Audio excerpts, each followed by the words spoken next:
Hey, so it's been a while since I talked about a game and done, shooting like this. Well, as you can tell by the splash screen that you see right there, I'm going to be talking about a Genesis game.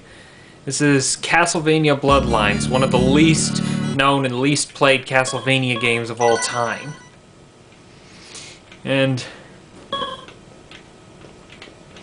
it was released in 1994. I'm going to reset the,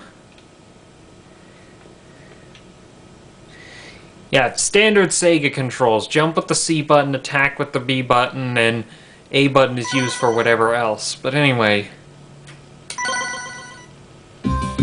you can select one of these two characters, John Morris or Eric Lecard. John Morris uses the typical Castlevania whip, and Eric Lecard uses the Alucard spear. And this is actually the first time, I think, that you play as someone whose last name isn't Belmont.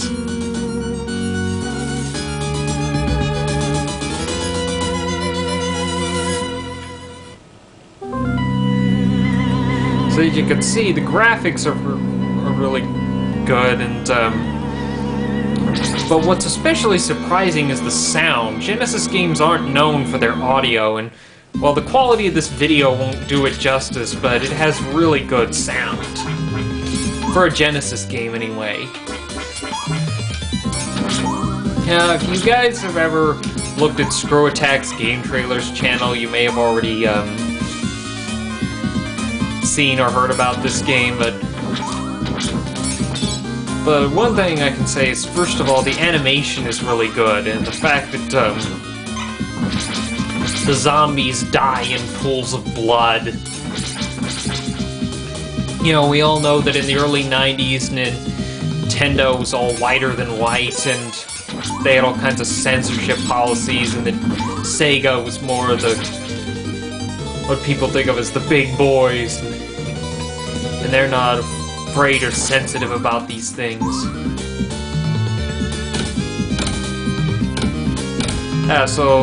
And the control is pretty fluid, actually. Mainly because, well, you can't stop and change direction in mid-air, but here's one thing. See, when you play as John Morris here, you can only whip up in the air when jumping. And this is kind of hard to do if you're coming off of Super Castlevania 4 on the Super Nintendo, where you're used to, being able to whip in all 8 directions. Oh yes, and he can only whip diagonally up. Oh, dang it, come on.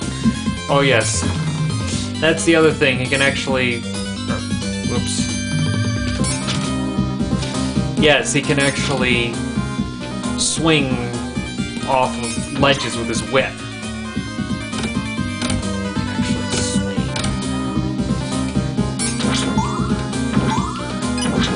So you notice the hearts that you usually pick up have been replaced with C's.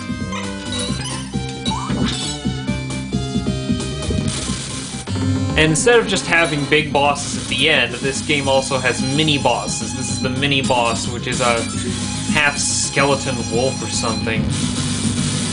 And yes, his howls break the panes of glass, and you have to watch out for the big shards that come down.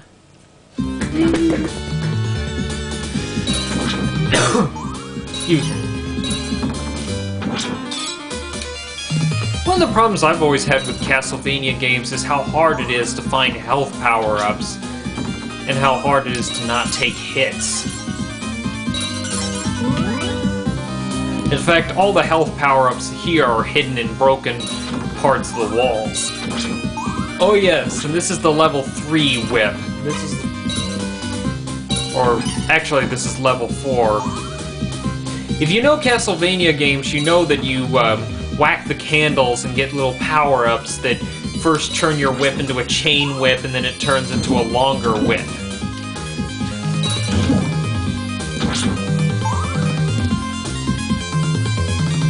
And well, you can get a temporary power-up that increases your whip's power one more level. And the name of this game was sort of controversial, Castlevania Bloodlines. In Europe it was actually called Castlevania The Next Generation, and the red in the title screen was replaced with blue so that it would be blue water instead of red blood.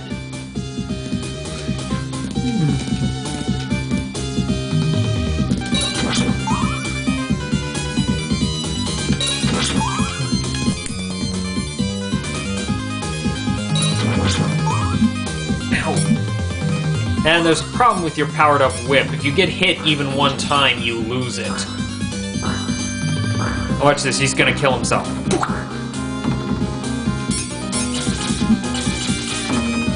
Yeah, he kills himself on the bladed pendulum or whatever that is.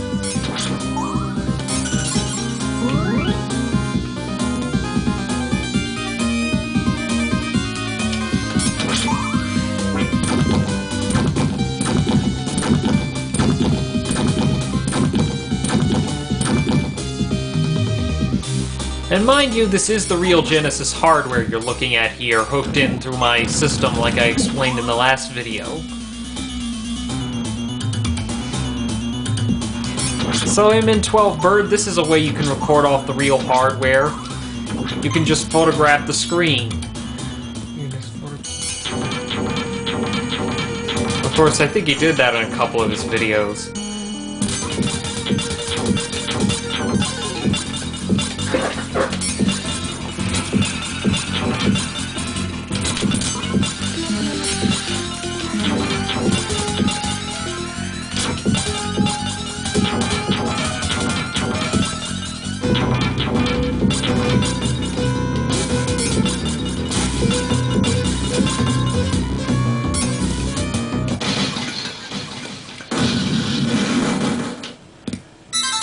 And we all know this. The orb comes in at the end of the level, you touch it.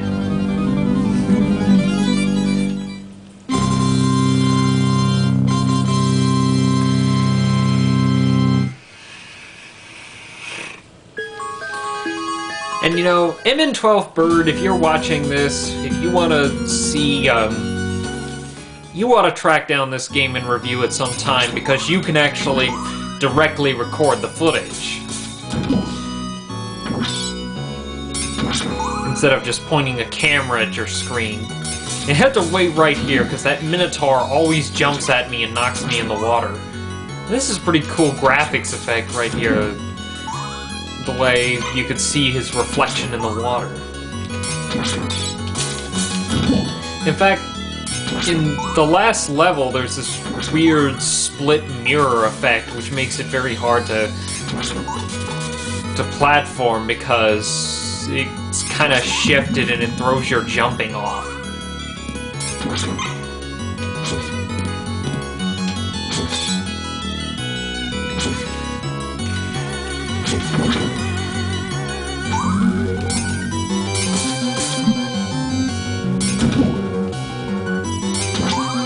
But the thing is, this game came out in 1994, which was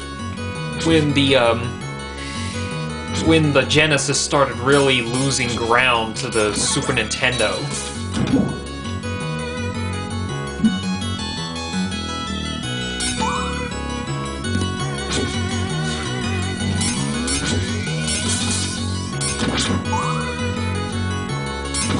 And so, for that, mainly for that reason, that's one of the big reasons why most people have never played this game. But they actually made a sort of semi-sequel to this on the DS called Portrait of Ruin, where you play as John Morris's son, Jonathan Morris, and his friend Charlotte Allen. Yep, another mini-boss. If you get close to him, he teleports away, and the water gradually rises up, and I'm running out of time. I gotta wrap this up.